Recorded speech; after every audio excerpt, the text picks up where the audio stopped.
나름 마음 먹고 제대로 하나님의 자녀답게 살아보려고 하면 잘 되기는커녕 오히려 일이 더 꼬이는 경우들이 참 많이 있습니다. 마음은 원이로되 육신이 안 되기도 하고, 마음은 원하나 마음은 있지만 방법을 모르기도 하고, 방법을 알아도 반복적으로 자꾸 실패하고 넘어지기도 합니다. 그러면서 점점 우리의 믿음과 신앙이 식어지기도 하지요. 실제로 현실을 살아가면서 성도다운 성도, 크리스찬다운 크리스찬으로 살아가려고 할 때 그러한 삶을 방해하는 것들이 참 많이 있습니다. 그건 이상하게 여길 것이 아니다. 하나님의 자녀답게 사는 것이 말처럼 녹록지 않다. 왜? 세상의 공중곳에 잡은 세력이 끊임없이 방해하고 우리의 삶을 유혹하여 넘어지게 하고 있기 때문에 그렇다는 거죠. 그들의 목적은 단 하나입니다. 시련과 고난, 이 시험을 통해서 하나님과의 관계, 원래부터 설정되어 있는 이 하나님과의 관계를 깨트리고 무너뜨리고 삶을 넘어뜨리려고 하는 것이죠. 그래서 충분히 하나님의 자녀들은 천국을 살 수 있는데, 이 땅에서 예수와 함께 천국을 살 수 있는데 지옥을 살게 만드는 거예요. 그런 의미에서 지옥은 죽어서만 가는 것이 지옥이 아니라 이 땅에서도 하나님 없는 삶, 하나님 없이 살아가는 그 현장이 곧 지옥이다 라는 말씀입니다. 그렇게 이 땅에서 성도다운 삶을 사는 것을 방해를 합니다. 정신 바짝 차리지 않으면 순간순간 유혹에 넘어가서 우리는 크리스찬됨을 잃어버리기 쉽습니다.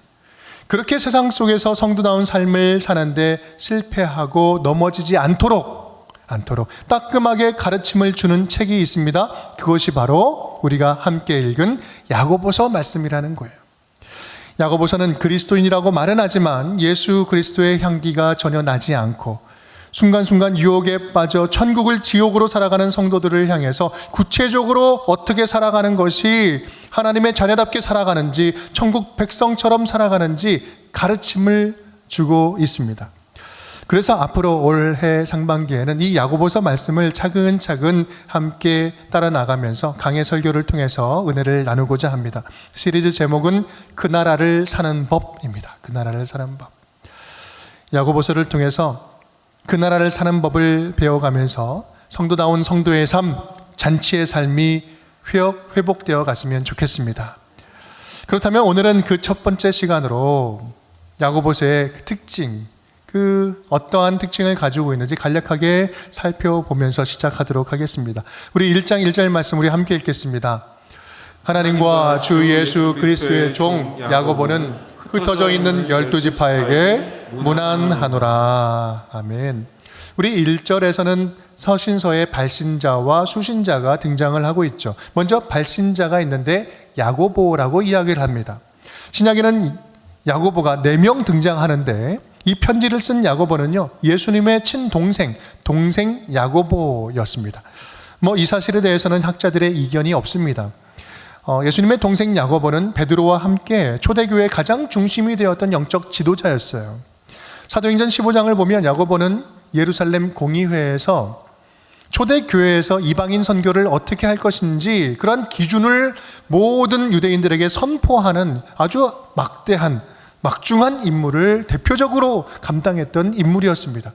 그렇게 큰 영향력을 가지고 있었던 지도자 야고보가 지금 초대교회에 흩어져 있는 유대인들에게, 흩어져 있는 그리스도인들에게 가르침을 주고 있습니다. 그러면 그 가르침의 내용은 어떤 특징이 있었을까? 다른 서신서와 비교할 때 이 야고보서는 어떤 독특한 특징이 있을까요? 그것은 야고보서는요, 이 복음의 핵심이라고 이야기할 수 있는 십자가와 부활에 대한 언급이 거의 나타나지 않습니다. 야고보는 복음의 기초라고 할 수 있는 예수님의 그 공생의 사역, 구속 사역에 대한 내용보다는 예수님께서 살아 계실 때 가르치셨던 내용, 하나님 나라 자녀답게 살아가는 하나님의 나라에 합당한 성도의 삶, 그것을 강조를 합니다. 그래서 그 내용을 쭉 이제 5장까지 보다 보면 예수님께서 산상수훈에서 말씀하셨던 그 내용들, 이미지들, 그 내용들이 아주 많이 반복적으로 비춰지듯이 등장을 합니다. 하나님 나라 백성들이 마땅히 살아야 할 삶의 윤리를 강조하고 있는 것이죠. 그래서 야고보서는 성도들의 실천적인 삶, 행함이 있는 온전한 믿음을 강조를 합니다. 그러다 보니 전통적으로 야고보서는요, 역사적으로 참 많은 오해를 받아왔습니다. 어떤 오해였을까요?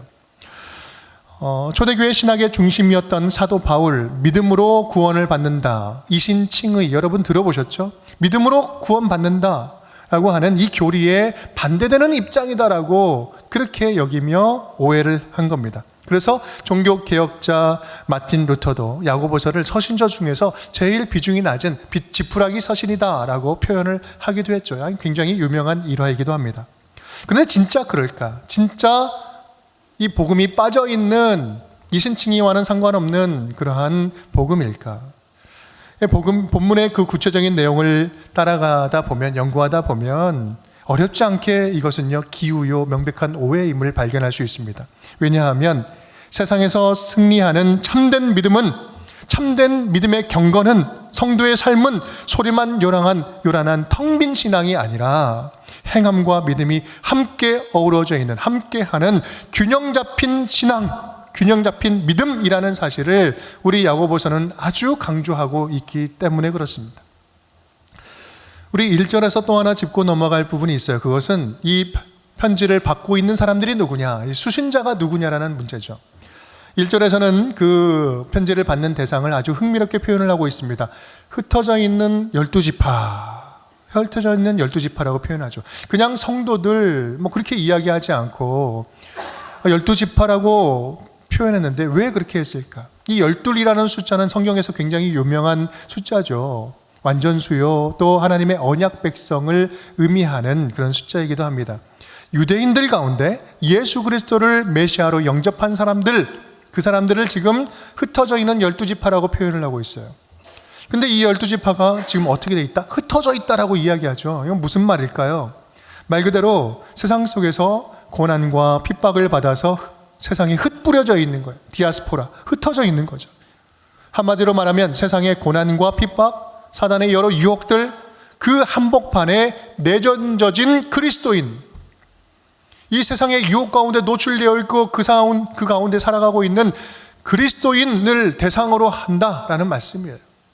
지금 우리로 말하면 이 편지의 대상은 복음을 처음 듣는 초신자가 아니라 예수를 좀 안다고 하는, 나는 예수를 믿고 예수를 알고 교회를 좀 다닌다고 하는 기존 신자들, 저와 여러분을 대상으로 하고 있다는 말씀입니다. AD 62년에 사도 야고보는 순교를 당합니다. 그러니까 순교를 당하기 이전에 62년 이전에 살아갔던 초기의 기독교인들, 외적으로는 핍박받고 내적으로는 복음을 오해하고 이단의 공격을 받고 성도라고 하지만 기쁨이 점점 사라져가고 삶의 향기도 없어지고 그리스도인의 매력적인 향기도 없어지고 영향력도 잃어가는 이 무늬만 그리스도인으로 살아가는 그런 자들에게 쓴소리를 하고 있는 것이 이 야고보서 말씀이다라는 사실이에요. 바로 이것이 오늘 우리가 오늘부터 야고보서를 함께 묵상하고 배워나가는 그런 이유입니다. 성도다운 성도, 크리스찬다운 크리스찬을 회복하자라는 말씀이에요. 바로 그것이 매일 주님과 잔치하는 그런 천국을 누리는 삶이다라는 말씀입니다. 바라기는 오늘부터 시작되는 말씀의 여정을 통해서 하나님 나라를 멋지게 살아가는 법을 배우고 누리는 우리 운정의 모든 가족 식구들이 될 수 있기를 주님의 이름으로 축복합니다. 그 첫 번째 주제, 우리 야고보서의 그래서 첫 번째 주제는요, 시험이라는 겁니다. 시험. 성도다운 삶을 좀 살아보려고 하는데, 잔치를 누리며 살아가려고 하는데 가장 크게 방해하는 것이 무엇이다? 우리의 삶 가운데 찾아오는 시험이라는 거예요. 그러면 시험이 찾아올 때 지금 성경은 어떻게 하라고 이야기를 합니까? 우리 2절 말씀 우리 함께 읽겠습니다. 네, 형제들아, 너희가 여러 가지 시험을 당하거든 온전히 기쁘게 여기라. 온전히 기쁘게 여기라. 오늘 본문 말씀 보면 본문의 시험 앞에 여러 가지 시험을 당하거든, 여러 가지라고 이야기하고 있어요. 말 그대로 여러 종류의 시험이 있다는 말이에요. 외적인 환난과 핍박도 있고요, 경제적인 어려움이 될 수도 있고요, 시기와 다툼으로 인한 관계의 시험일 수도 있어요. 또 자신의 약한 부분에서 찾아오는 누구도 모르는 내적인 시험일 수도 있습니다. 그런데 이런 시험들, 다양한 시험들이 찾아올 때 어떻게 해라? 온전히 기쁘게 여기라. 여러분, 지금 시험이 찾아올 때 온전히 기쁘게 여기는 게 이게 말처럼 쉬운 일입니까? 어떻게 기쁘게 여길 수 있다는 말이에요? 지금 2절에서 말하는 시험은요, 믿음의 시련으로 오는 테스트를 말하고 있는 거예요. 그러니까 이 말은 시험을 당하거든 그 시험 뒤에 우리가 알지 못하는 하나님의 숨은 뜻과 숨은 계획과 의도가 있으니 테스트로 알고 기쁘게 받자, 기쁘게 여기자라는 말씀이에요. 사실 이 말은요, 데살로니가 5장 말씀, 항상 기뻐하라, 쉬지 말고 기도하라, 범사에 감사하라, 우리 이 말씀과 더불어서 참 공감 가기 어려운 그런 말씀입니다. 기쁨이라는 게 이게 마음대로 됩니까? 이 감정이 일어나지 않을 수 있잖아요. 상황이 너무나 힘든 거죠. 어려운 상황을 실제로 닥치면 기쁘게 여기는 것은 절대로 마음처럼 잘 되지 않습니다. 하지만 오늘 말씀은요, 그냥 무조건 덮어놓고 기뻐해 라고 강조하고 강요하는 것이 아니라 무조건 덮어놓고 이유 없이 기뻐하라는 그런 말씀이 아닌 거예요. 시험 앞에서도, 왜냐하면 시험 앞에서도 우리가 기뻐할 수 있는 그만한 확실한 이유가 있다라는 거예요. 시험 앞에서도 기뻐할 이유가 있다라는 것을 이야기하는 거예요. 그렇다면 우리가 시험 앞에서도 기뻐할 수 있는 이유가 무엇일까? 첫 번째, 함께 따라하겠습니다. 시험을 통해 믿음을 발견하기 때문입니다. 시험을 통해 믿음을 발견하기 때문입니다. 3절 말씀 함께 읽겠습니다.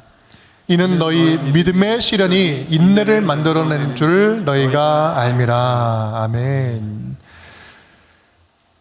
본문은 지금 시험을 믿음의 시련이라고 이야기를 하고 있습니다. 이 말은요, 시험이 우리 안에 있는 믿음을 끄집어낸다라는 거예요. 바로 이것이 우리가 기뻐해야 할 이유라는 말씀입니다. 시험이 찾아올 때 그때 우리는 우리의 안에 있는 믿음이 살아있음을 발견하게 되고 그것을 믿음을 증명할 수 있게 된다라는 말씀이에요. 시련이 찾아올 때 믿음의 본 모습이 드러나요. 시험이 오면 믿는 자와 믿지 않는 자의 선택과 반응이 갈라지기 시작합니다. 또 믿음이 좋은 자와 믿음이 없는 자도 확연하게 드러나기 시작해요. 믿음이 전혀 없던 자 같은데 시련 앞에서 아주 강한 믿음이 드러나는 경우도 있고요. 또 오랜 믿음을 아주 떵떵거리고 자랑했으나 시험을 통해서 믿음이 밑바닥을 치고 있는 그런 경우가 드러나는 경우도 참 많이 있습니다. 그래서 시험이라는 것은 참 중요합니다. 학교에서 시험 보는 이유가 바로 그거죠. 내가 다 아는 것 같은데 시험 보면 점수가 나와요. 모르는 것을 알려주는 거죠. 공부하라는 거죠. 여러분, 예를 들면요, 또 그렇습니다. 장례식장에 가면 그런 분위기를 참 많이 느낍니다. 믿음이 좋은지 나쁜지 잘 몰라요. 그런데 믿음이 좋은 가정은요, 가족의 죽음이라는 큰 시련을 딱 당할 때 그 시련 앞에서도 보이지 않는 힘이 있습니다. 보이지 않는 힘이 느껴져요.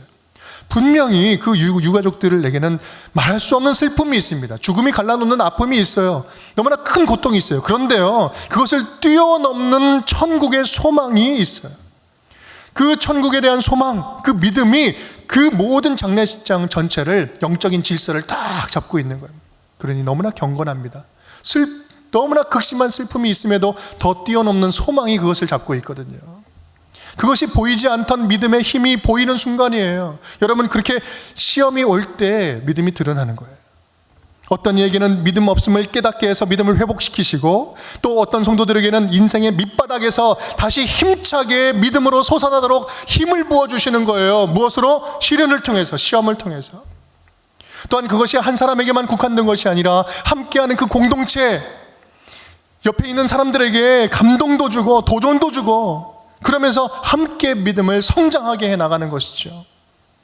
바로 이것이 시험이 주는 첫 번째 유익이다. 저와 여러분이 시험 앞에서 기쁘게 여길 수 있는 이유, 첫 번째 이유인 것입니다. 두 번째 이유 함께 따라하겠습니다. 시험을 통해 인내가 솟아나기 때문입니다. 시험을 통해 인내가 솟아나기 때문입니다. 우리 3절 4절 말씀 우리 함께 읽어보겠습니다. 밑줄 친 부분만 읽겠습니다. 이는 너의 믿음의 시련이 인내를 만들어내는 줄 너희가 알미라. 인내를 온전히 이루라.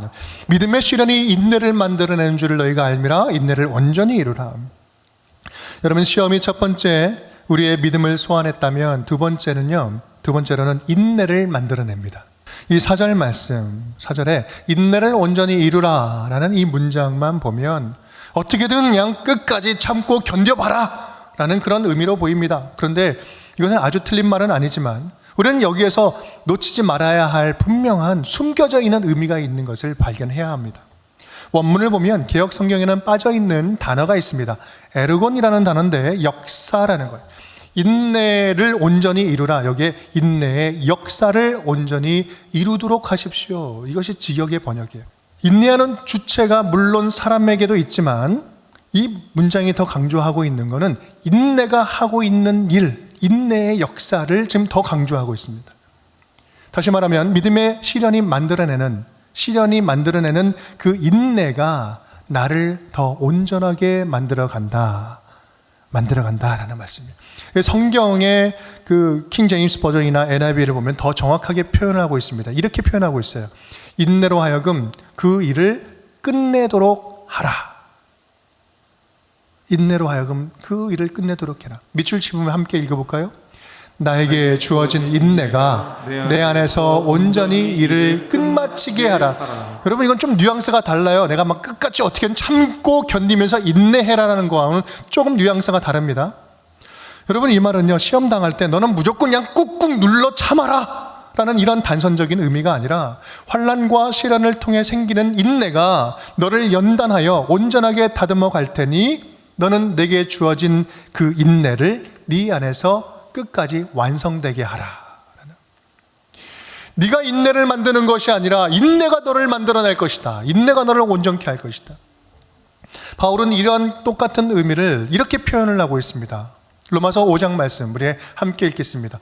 다만 이뿐 아니라 우리가 환난 중에도 즐거워하나니 이는 환난은 인내를, 인내는 연단을, 연단은 소망을 이루는 줄을 알미로다. 아멘. 환난은 인내를, 인내는 연단을, 연단은 소망을 이루어낸다. 우리 안에서. 여러분, 그래서 이러한 영적인 비밀을 깨닫게 되면 시험을 당할 때 반응이 달라질 수 있어요. 나로 인내하게 하는 이 시험은 나로 하여금 예수님을 더 닮아가게 하는 하나님의 선물이구나. 나의 이 시험거리는 오히려 예수님과 함께 천국을 살게 하는 반전의 기회로 주신 테스트구나. 그러니 시험을 당할 때 끝까지 무너지지 말자. 내 안에 있는 인내가 완성되도록 내가 그 인내에 힘을 더 주어보자. 정상아, 그러니 오히려 온전케 되는 것을 기대하면서 힘들지만 기쁘게 받아들여보자. 여러분, 얼마나 우리로 하여금 오늘 하루하루 참지 못하게 하는 일들이 얼마나 주변에 많이 있습니까? 오늘 아침에도 그 순간순간 부쓱부쓱 일어난 그러한 분노와 화 있지 않았습니까? 순간 화를 치밀어 오르게 하는 분노하게 하는 일들이 우리를 너무 지치게 만들어요. 힘들게 만듭니다.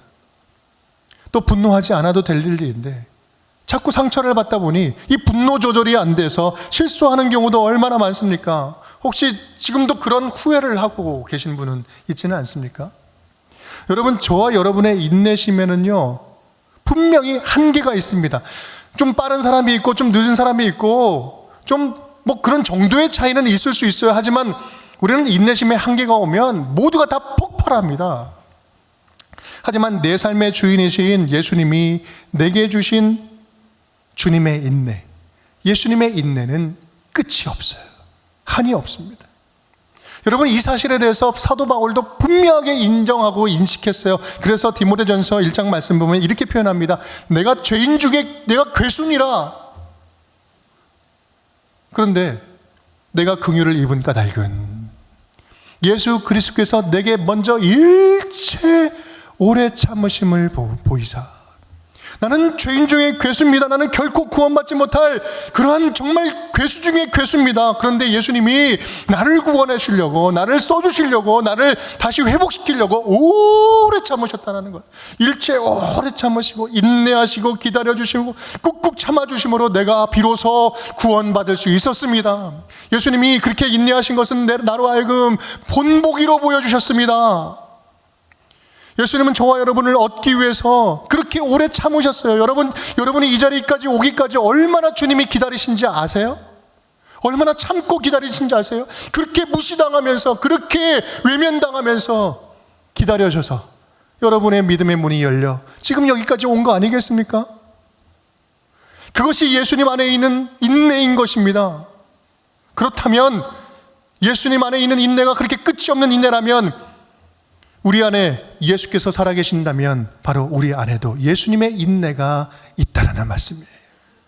내 안에 있는 인내는 내 능력이 아니라 예수님이 주시는 인내이기 때문에 끝까지 참고 견딜 수 있도록 주님께서 도와주신다라는 말씀이에요.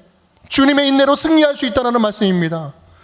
그렇습니다. 우리가 시험을 당할 때 예수 그리스도를 찾고 만나고 예수님을 부르짖고 예수님과 동행하면서 그 찰나의 순간순간들을 주님께 내어 맡기고 그 기도로 내어 맡길 때 예수님께서 당신의 인내로 승리케 하실 줄 믿습니다. 그것이 복음이에요. 이 얼마나 감사한 것입니까? 이것을 야고보는 우리를 온전하게 만들어가는 선물이다 라고 표현을 하고 있어요. 바로 우리가 세 번째 기쁨으로 받아들여야 할 세 번째 이유가 바로 그것입니다. 함께 따라하겠습니다. 시험을 통해 온전함의 선물을 얻기 때문입니다. 시험을 통해 온전함의 선물을 얻기 때문입니다. 시험을 통해서 우리가 온전해지는 거예요. 우리 4절 말씀, 인내를 온전히 이루라. 다 함께 이는 너희로 온전하고 구비하여 조금도 부족함이 없게 하려 함이라. 아멘. 인내를 주는 목적은 온전케 하기 위한 거죠. 온전하다는 것은요, 하나님이 우리를 구원한다, 이 구원의 의미와 연결되는 아주 중요한 단어예요. 텔레이오스라는 단어예요. 분명한 목적을 성취하는, 하나님의 목적이 이루어지는 완벽한 성숙한, 당장의 완벽한 모습을, 퍼펙트한 모습이 아니라 계속해서 자라는 모습, 온전히 닮아가는 모습을 이야기해요. 하나님의 뜻에 부합하여서. 우리는 우리 아버지께서 저와 여러분을 향해서, 지금 이 자리에 저와 여러분을 향해서 온전케 하시는 목적을 오늘도 가슴에 품고 있다는 사실을 분명히 기억해야 합니다. 주님께서 원하시는 것이 그거라는 거예요. 온전하다는 것은요, 한마디로 말하면 하나님을 닮아가는 거예요. 하나님을 닮아가는 거예요. 내가 거룩하니 어떻게 해라? 너희도 거룩해라. 너희는 나를 본받는 자가 되라. 이는 너희를 온전케 하려 함이니라. 그래서 근데 어떻게 우리가 하나님을 닮아갈 수 있습니까? 그래서 하나님께서 하나님의 형상을, 하나님이신데 인간의 모습으로 보내주셨잖아요. 바로 예수 그리스도. 예수님을 닮아가는 것, 예수님이 생각했던 것, 예수님이 말씀하신 것, 예수님이 우리에게 전해주시고자 하는 모습, 우리는 그 모습을 통해서 온전해져 가는 거예요. 예수님이 우리에게 선물인 거예요. 시험을 통하여서, 시험이 찾아올 때 예수님을 만나고 예수님을 찾고 예수님과 동행함으로 우리는 온전해져 갈 수 있다. 바로 예수님이 우리에게 온전케 되는 길로 오신 것이죠. 내가 길과 진리와 생명이다 말씀하시고. 여러분, 우리에게 순간순간 달갑지 않게 찾아오는 여러 시련들, 고통스러운 상황들이 얼마나 많습니까? 당장이라도 떨쳐내고 싶은 상황들이 얼마나 많습니까? 그런데요, 그러한 시련과 환난과 고난으로 가득한 삶을 살면서 제발 두려워하지 말라고, 제발 외로워하지 말라고, 너는 절대로 혼자가 아니라고, 혼자 애쓰고 힘쓰지 말라고 우리 하나님께서는 예수 그리스도를 오늘도 우리에게 보내주십니다. 예수님이 우리와 함께하고 계십니다. 우리에게 찾아오는 시험이 사단의 유혹이 아니라 성장의 기회요, 하나님께서 원하시는 테스트, 믿음의 진보를 이루는 그런 성장이 될 수 있는 것은 우리가 예수와 함께 동행할 때에만 가능한 일입니다. 여러분, 지금 큰 어려움이 있습니까? 그 문제를 들고 지금 어디로 제일 먼저 달려가고 있습니까? 바로 그것이 예수님, 그 자리가 예수님이 아닌 다른 사람으로 대체하지 마십시오. 예수님과 함께 시험의 광야를 지난다면 내게 주신 환난은 인내는 연단을, 그리하여 그 연단이 우리에게 소망을 안겨주게 될 줄 믿습니다.